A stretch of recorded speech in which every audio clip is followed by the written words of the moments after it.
በበጋው የፀሐይ ግለት በክረምቱ የዝናቡ ሽንፍር ደሳሳ ጎጆአቸው ውስጥ ሆነው ስጋትና ጭንቀት የዘወትር ስንቃቸው የነበሩ ወገኖች ዛሬ አዲስ ተስፋ ሰንቀዋል።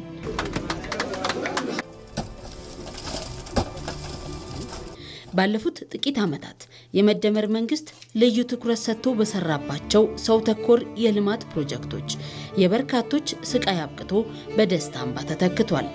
በተለይም ጠቅላይ ሚኒስትር አብይ አህመድ ወደ ስልጣን ከመጡ ወዲህ ያስጀመሩት ሀገር አቀፍ የበጎ ፍቃድ አገልግሎት ዘመቻ ዛሬ ላይ ትልቅ ውጤት እያመጣ ይገኛል።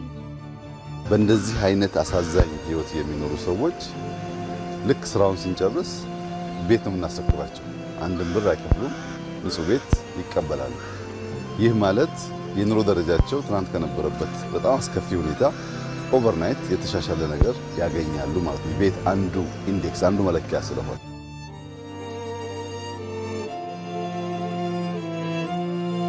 ይህ ከሀገር እስከ ትንሿ ቀበሌ ድረስ የወረደው ንቅናቄ በየዓመቱ ከ25 ሚሊዮን በላይ በጎ ፈቃደኞችን በማሳተፍ ላይ ይገኛል። እነዚህ በሚሊዮን የሚቆጠሩ ዜጎች በነፃ በሰጡት ጉልበት፣ ዕውቀትና ቁሳቁስ መንግስት ለተለያዩ የልማት ስራዎች ሊያወጣው የነበረውንና በዓመት በአማካይ ከ20 ቢሊዮን ብር በላይ የሚገመት ሀብትን ማዳን ችሏል።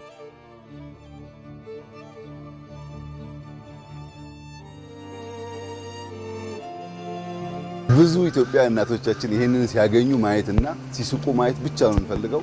ለዚህ ዓላማ ኢትዮጵያውያን አሁንም ሳትሰለቹ ሳታክቱ እንጀምር። ዘንድሮ መቆም የለበትም። አምና ሰርቶ ዘንድሮ መሰልቸት አይሆንም። ገና ነው ኢትዮጵያ፣ መቀጠል አለበት። እንበርታ፣ እንስራ።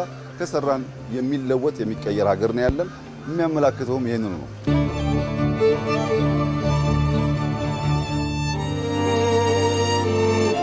በጎነት ለኢትዮጵያ ከፍታ በሚል እሳቤ የሚከናወነው ይህ አገልግሎት ለአቅመ ደካሞች መጠለያን ከመስጠት ባለፈ የዜጎችን ጤና በመጠበቅና ለተማሪዎች የትምህርት ቁሳቁስ ድጋፍ በማድረግ ረገድ የጎላ ሚና እየተጫወተ ይገኛል። በአጠቃላይ እነዚህ ሰው ተኮር ስራዎች ለዜጎች እፎይታን ከመስጠታቸው በላይ ኢትዮጵያን ወደ ከፍታ ማማ ለማድረስ የሚደረገውን የጋራ ርብርብ በተግባር ያሳዩ ሆነዋል።